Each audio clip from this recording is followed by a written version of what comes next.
श्री सत्यनारायण कथा अध्याय 5 प्रारंभ। सूत सांगतात, मुनी हो, आणखी एक कथा सांगतो, ती श्रवण करा। पूर्वी अंगध्वज नावाचा एक राजा प्रजेचे पालन करण्याविषयी अति तत्पर होता।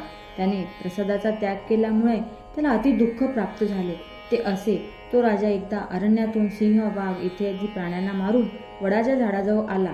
तो त्या ठिकाणी गवळी लोक आपल्या बांधवांसह भक्तियुक्त अंतःकरणाने सत्यनारायणचे पूजन करीत आहे असे त्याला दिसले। परंतु राजा हे सर्व पाहूनही त्या ठिकाणी गेला नाही व त्याने सत्यनारायण भगवंतास नमस्कारही केला नाही।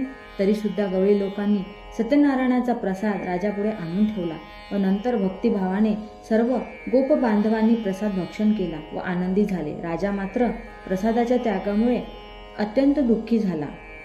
त्या राजाचे 100 मुलगे व धनधान्यादी सर्व संपत्ती नाश पावली। हे सर्व सत्यनारायणाच्या अवकृपेनेच झाले असेल असे राजाला वाटले व ज्या ठिकाणी गोपांनी सत्यनारायणाचे पूजन केले होते त्या ठिकाणी जाण्याचा निश्चय राजाने केला। नंतर गवळी लोकांच्या जवळ गेला व त्यांच्यासह भक्तिश्रद्धेने युक्त होऊन यथाविधी सत्यनारायणाचे पूजन केले। त्यामुळे हा अंगध्वज राजा धन, पुत्र इत्यादी ऐश्वर्याने संपन्न झाला व या लोकात सुखी होऊन शेवटी वैकुंठ लोकात गेला। हा सर्व लाभ सत्यनारायणाच्या पूजनामुळे झाला। म्हणून सर्वांनी सत्यनारायणाचे पूजन अवश्य करावे। जो कोणी अति दुर्लभ असे सत्यनारायणाचे व्रत करतो व फल देणारी अशी कथा भक्तिभावाने श्रवण करतो त्याला सत्यनारायणाच्या कृपेने धनधान्यादी सर्व वस्तूंचा लाभ होतो व जो दरिद्री असेल त्याला द्रव मिळते व जो बंधनात पडलेला असेल तो बंधनातून मुक्त होतो। जो भयभीत असेल तो सत्यनारायणाच्या पूजनामुळे भीतीपासून मुक्त होतो।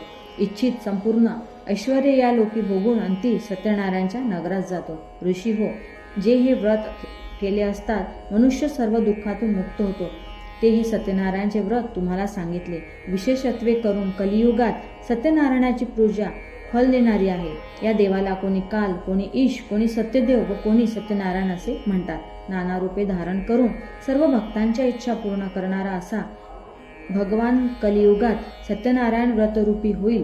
मुनी श्रेष्ठ हो, जो कोणीही सत्यनारायणाची कथा पठन करील किंवा श्रवण करील त्यांची सर्व पापे श्री सत्यनारायणाच्या कृपेने नाहीशी होतील। या ठिकाणी श्री सत्यनारायण कथेतील 5वा अध्याय संपूर्ण झाला। हरे नमः हरे नमः हरे नमः इति 5मोऽध्याय समाप्त।